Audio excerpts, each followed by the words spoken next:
Bismillahirrahmanirrahim. Assalamualaikum warahmatullahi wabarakatuh. Alhamdulillah wa syukurillah wa la hawla wa la quwwata illa billah.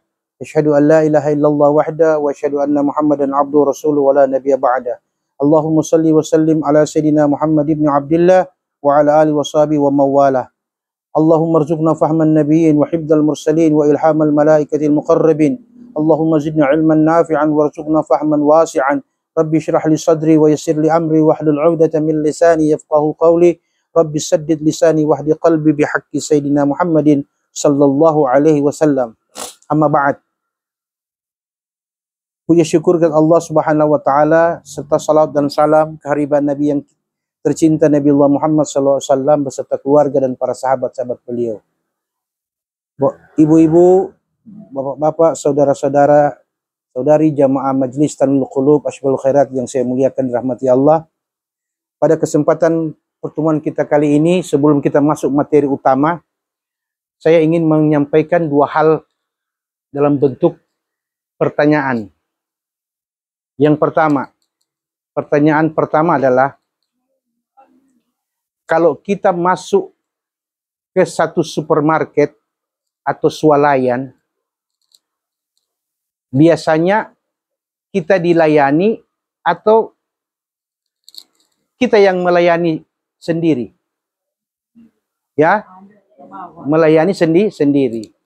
Nah, ketika kita melayani diri sendiri di sebuah swalayan, maka kita akan mengambil apa yang kita butuhkan atau apa yang kita tidak butuhkan.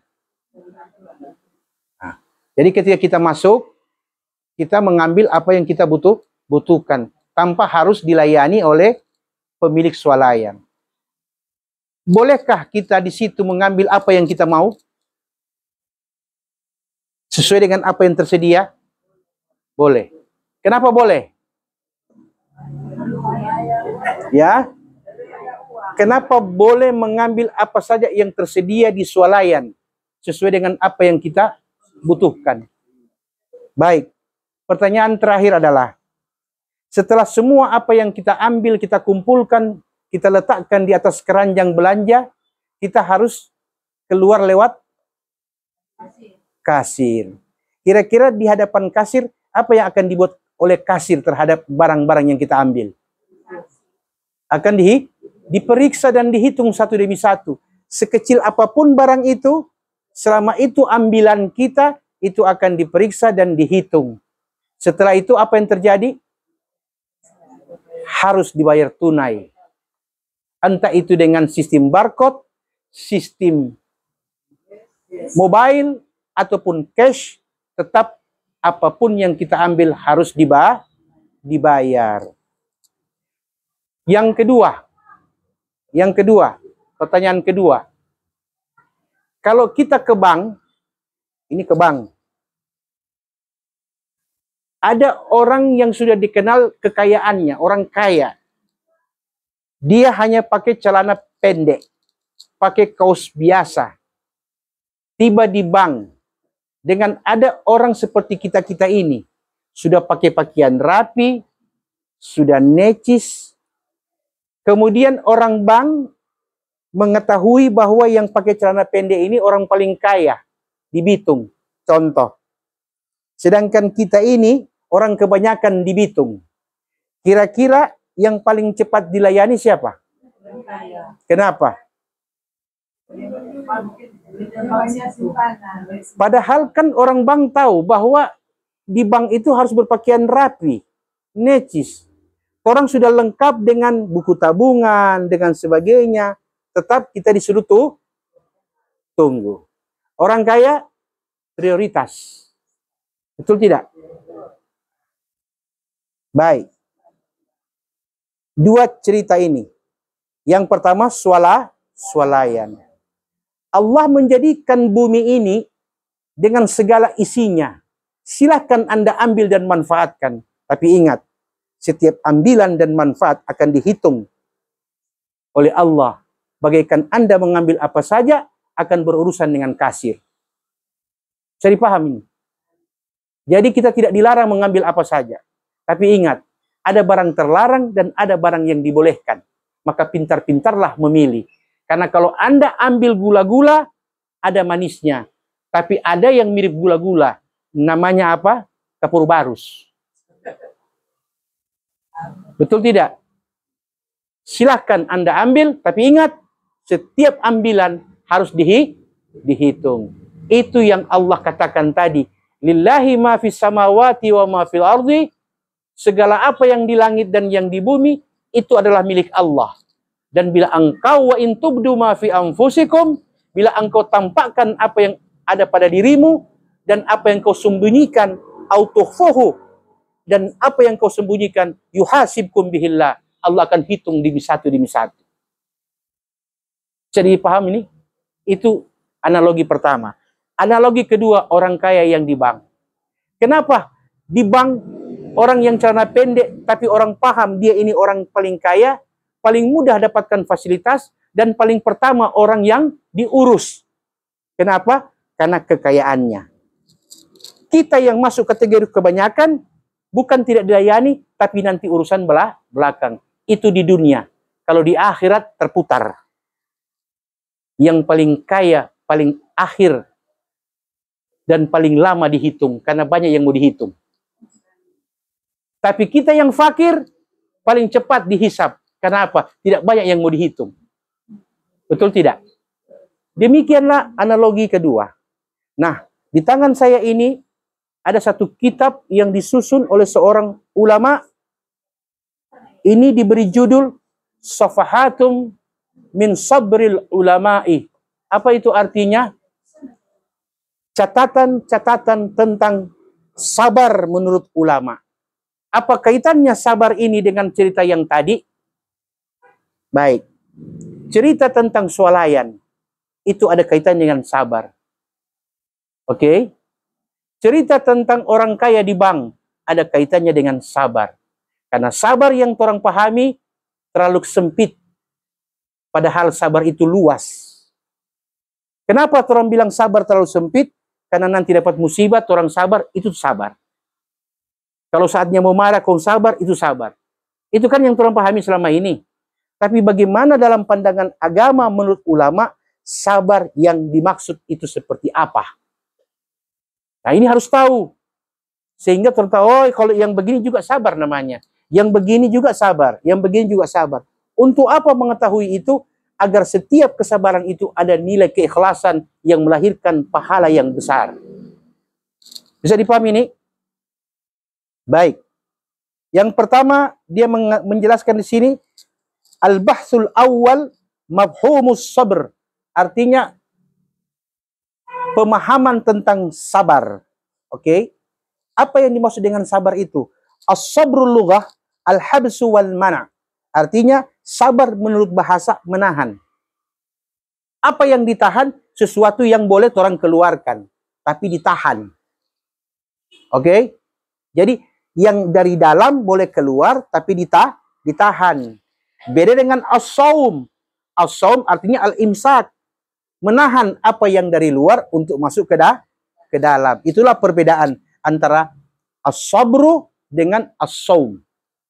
As-sabru menahan apa yang dari dalam keluar. Sedangkan as-saum menahan apa yang dari luar ke dalam. Bisa dipahami ini? Nah, sekarang mari kita lihat tentang sabar. As-sabr wa huwa did'ul jaz'i. Sabar itu lawan daripada kata keluh kesah. Mengeluh. Orang kalau ketika ada sesuatu di mana dia rasa berat, kemudian dia berkeluh kesah. Ya, kadang-kadang keluh kesah itu kita sampaikan kepada orang dekat. Kadang kepada orang lain.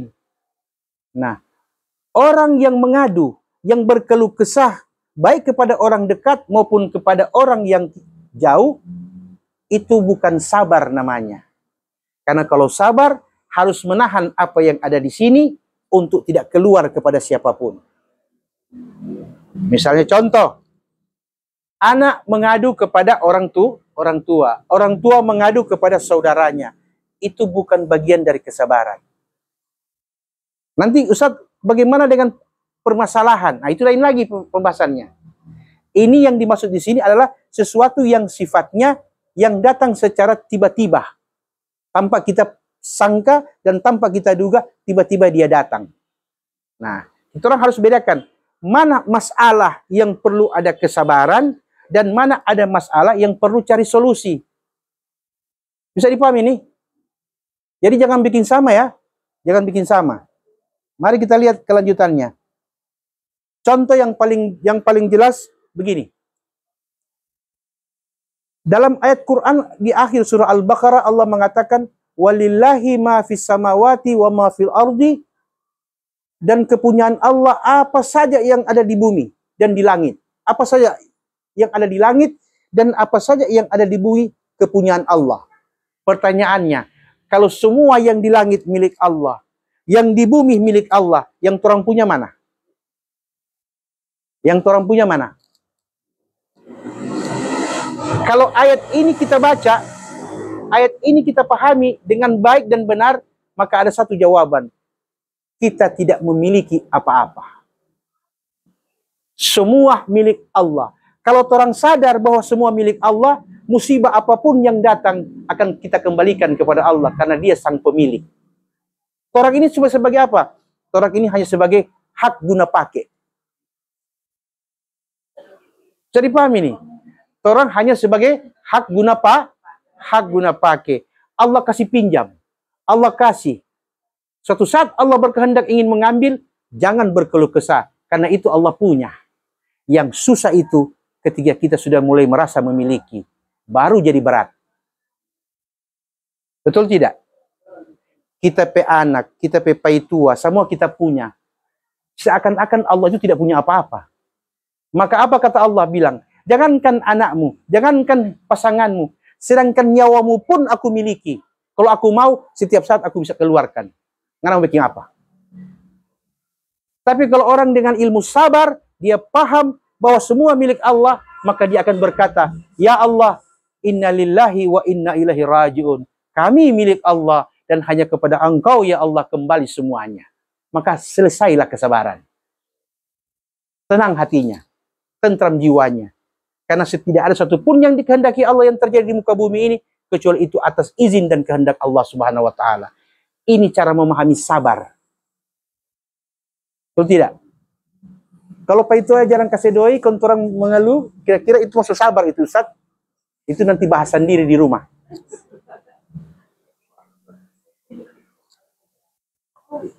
Boleh dipahami, Bu? Baik. Sekarang mari kita pelajari, kita lihat manzilatus sabar. Tadi memahami makna sabar. Sekarang yang kita pahami adalah kedudukan sabar dalam agama. Seperti apa itu sabar dalam agama? Mari kita lihat. Wa min manazila, dan di antara kedudukan sabar itu seperti yang dikatakan oleh Al-Qur'an surah Al-Fatihah. Iyyaka na'budu wa iyyaka nasta'in. Hanya kepada Engkaulah Allah satu-satunya kami menyembah, dan hanya kepada Engkau pula ya Allah satu-satunya tempat kami meminta pertolongan. Berarti ada makna sabar tidak di situ? Orang yang menyembah Allah, sholat, puasa, dan sebagainya, sabar tidak? Sabar.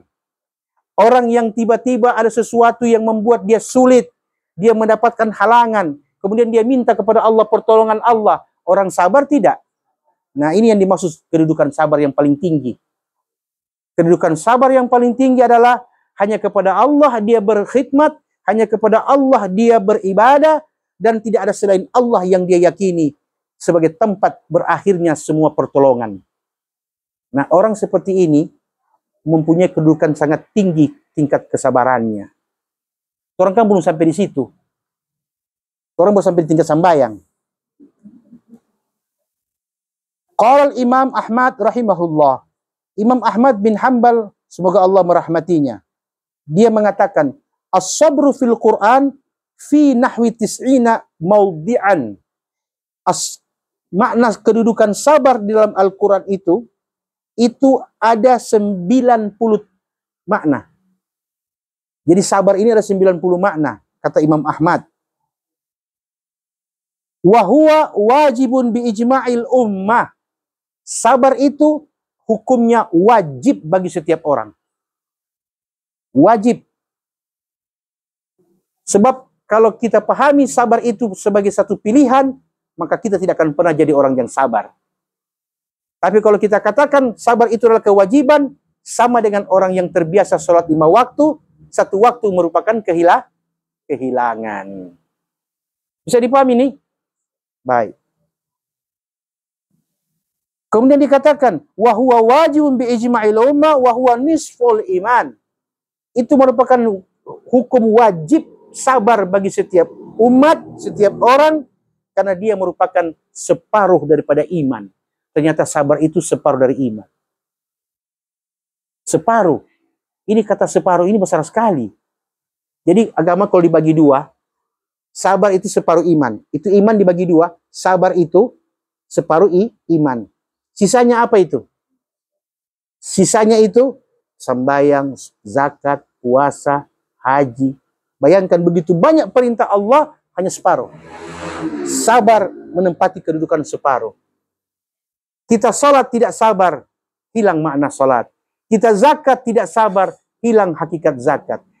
Kita berhaji dan umrah tidak sabar, hilang pahala nilainya. Berarti semua hal yang Allah perintahkan mesti diimbangi dengan kesabaran. Berikut. Allah juga berfirman, ya ayyuhalladzina amanu ista'inu bis-sabri was-salah. Wahai orang yang beriman. Allah tidak mengatakan ya ayyuhan nas, ya ayyuhal insan, ya bani Adam. Tidak. Allah hanya mengatakan wahai orang-orang yang beriman. Berarti ini kata sabar dengan pengertiannya ini hanya bisa dipakai dan diterima oleh orang yang ada iman. Yang tidak ada iman tidak bisa. Imanlah yang mengantarkan orang untuk mampu menerima sabar sesuai tingkatannya. Ada sabar yang rendah, sabar yang sedikit tinggi, yang lebih tinggi, dan yang lebih tinggi, sampai pada puncak kesabaran yang hakiki. Yaitu apa? Dia mengatakan semua milik Allah. Tidak ada yang dia miliki, sekalipun nyawanya sekalipun. Itu sabar paling tinggi. Karena semua dia serahkan kepada Allah. Dia berusaha, dia cari uang, dia cari pekerjaan, dia cari rezeki. Tapi setiap apa yang dia dapat, dia yakin dan percaya semua ini adalah pemberian Allah dan ini adalah milik Allah. Makanya ketika dia keluarkan zakat, hatinya jadi lapang. Kenapa? Karena dia tidak memiliki apa-apa. Allah kasih kita uang, Allah kasih kita rezeki, Allah kasih kita segala sesuatu yang kita butuhkan. Dengan catatan dipinjamkan, bukan dimiliki. Paham ini? Dipinjamkan. Sekarang kalau namanya kata pinjam, suatu saat akan diambil oleh yang memberi pinjaman atau tidak? Allah akan ambil kembali apa yang diberi pinjaman karena kita hanya punya hak guna pakai. Makanya Quran mengatakan wa barazu lillahil wahidil qahar, dan semua itu akan kembali kepada Allah Tuhan yang Maha Esa. Jadi supaya ini hidupnya tidak berat, mulai sekarang belajar menanamkan dalam diri semua milik Allah. Bila suatu saat datang sesuatu di mana Allah mengambil sedikit daripada apa yang dia berikan, orang cepat menerima itu dengan sabar. Tapi kalau orang tidak paham, orang akan berkeluh kesah. Kita sebaiknya semua kasih yang ini, kong kiapa kong jadi begini. Apalah yang kurang? Oke? Dan sebagainya. Karena kita merasa memiliki. Itu perasaan merasa memiliki itulah yang membuat kita menjadi berat ketika ada sesuatu yang hilang dari apa yang kita miliki. Tahu? Yang lebih susah lagi, coba pinjam kau rasa punya sendiri. Ini pinjam orang pedoin. Kau sebaiknya sama doi sendiri dah. Kau sudah ada niat kau kasih pulang. Itu berat. Karena apa? Perasaan. Jadi dalam hal ini Allah katakan dalam Al-Quran bahwa kalau kalian sadar, kalian paham, sesungguhnya apa saja yang ada termasuk dirimu adalah milikku, kata Allah. Makanya itu ayat harus dibaca ketika baca tahlil. Kalau orang membaca tahlil kan ada tuh begitu bunyi. Lillahi ma fis samawati wa ma fil ardi wa in tubdu ma fi anfusikum aw tukhfuhu yuhasibkum billah fayaghfir liman yasha wa yu'adzibu liman yasha wallahu ala kulli syai'in qadir. Baru apa lagi? Amanar rasulu bima unzila ilaihi min rabbih, dan seterusnya. Kenapa orang baca tahlil? Itu yang dibaca untuk mengingatkan kepada yang membaca, mengingatkan kepada keluarga yang berduka bahwa apa yang terjadi hari ini milik Allah semua. Cuma kan terus tidak paham. Terus anggap bahwa itu hanya bagian daripada lafaz-lafaz zikir. Padahal setiap zikir itu ada makna yang dikandung. Makanya kewajiban sebagai mubalik, sebagai pemberi informasi agama, ini harus disampaikan kepada jamaah. Bahwa apa yang Anda baca, apa yang kalian amalkan, itu adalah merupakan nasihat Allah kepada kita. Jadi dalam tahlil itu ada dua makna. Yang pertama, ada mengingat Allah, itu tuh la ilaha illallah, la ilaha illallah. Atau subhanallah wa bihamdi, subhanallahil azim, dan seterusnya. Atau ya Allah, ya Allah, ya Allah. Atau la ilaha illallah. Itu namanya lafaz yang mengingatkan kita bahwa itulah Allah. Itu yang harus kita ingat, itu yang harus kita paham, bahwa Allah itu Tuhan yang maha segala-galanya. Nah, kemudian ada sebagian ayat yang dibaca. Ya itu tadi. Wa ilahukum ilahun wahidu la ilaha illa huwar rahmanur rahim. Allahu la ilaha illa huwal hayyul qayyum. Itu ayat Quran. Mengingatkan bahwa apa? Orang yang kau cintai bisa wafat. Sesuatu yang kau sayangi bisa hilang. Tapi Allah Tuhan yang maha hidup lagi maha mandiri, tidak akan pernah hilang dari apapun dan dimanapun. Maka sandarkanlah hidupmu kepada yang maha hidup. Baru itu jiwa jadi tenang. Itu hati jadi ringan. Tapi kalau kita berkeluh kesah, pertama, kita tidak pernah yakin bahwa Allah Tuhan maha segala-galanya. Yang kedua, kita merasa bahwa kita dengan Allah itu saingan. Betul tidak? Kalau serasa memiliki apa yang orang punya, kan serasa saingan. Ini ku datang ambil ini, atau yang mau kasih. Nah, tanda-tanda dia tidak mau kasih, ketika ada duka, dia meraung-raung. Mencabik-cabik bajunya. Kasih angkung, siapa lagi kasih? Itu tanda-tandanya bahwa dia tidak ridha dengan apa yang Allah pinjamkan. Saya dipahamin. Itu tuh inna lillahi wa inna ilaihi raji'un. Ada pertanyaan? Ada pertanyaan? Artinya bukan kita mengerti bahwa Allah punya semua, kontrol sudah tidak ada semangat mau berusaha. Itu salah. Yang dimaksud di sini, apapun yang kita usahakan, apapun yang kita dapati, kecil ataupun besar, sedikit ataupun banyak, tanamkan dalam hati bahwa ini pemberian Allah kepada kita berupa nikmat untuk kita manfaatkan dan syukuri. Manfaatkan dan syukuri. Tapi kebanyakan tidak. Hanya mau memanfaatkan tapi tidak mau mensyukuri. Ini yang Allah marah. So kasih pinjang, ngasuh pakai ukur tobat, kita terima kasih mernyanda. Bisa dipahami nih? Apa wajar kalau Allah marah orang seperti itu? Makanya Allah bilang dalam Al-Quran, wa qalilu min ibadiyas syakur. Kalau mau tahu, cuma sadiki kita hamba-hamba yang tahu berterima kasih. Allah bilang. Kemudian Allah katakan, wa aktaran nas la yashkurun. Tapi sebaliknya, paling banyak nih orang-orang tidak pandai berterima kasih. So kasih pinjang, sampai ukur tobat dong so pakai. Kasih kesehatan sampai umur 80 tahun. Kalau mau bersyukurnya tidak ada. Ada kan begitu toh? Itu yang Allah marah. Jadi kalau Allah menghukum, wajar. Karena apa? Tahu pinjang, minta kasih pulang, dan dia tidak tahu berterima kasih. Jadi paham Ibu? Ada pertanyaan? Soalnya ada yang mau bertanya, setengah mati dapat lihat ini. Ada?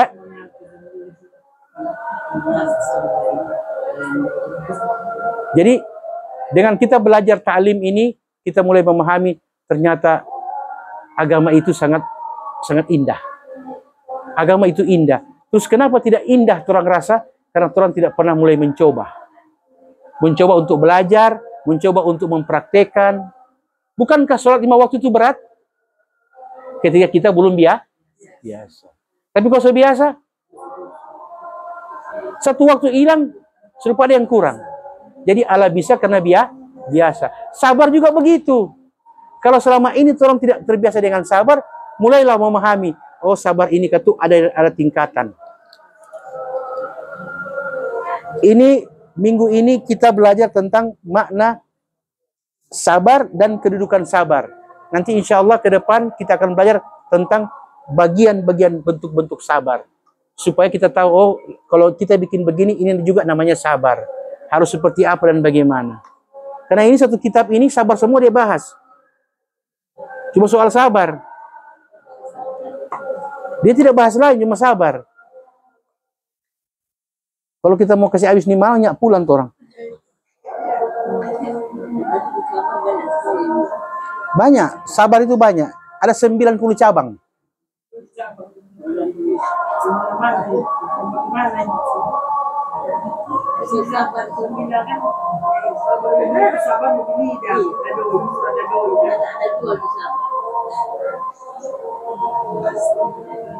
Barangkali demikianlah ibu-ibu, insya Allah pada kesempatan akan lain kita akan lanjutkan tentang makna sabar yang dimaksud oleh Quran dan Sunnah Rasul. Semoga ini membawa manfaat bagi saya dan kita semua yang mendengarkan. Wabillahi taufiq wal hidayah. Assalamualaikum warahmatullahi wabarakatuh.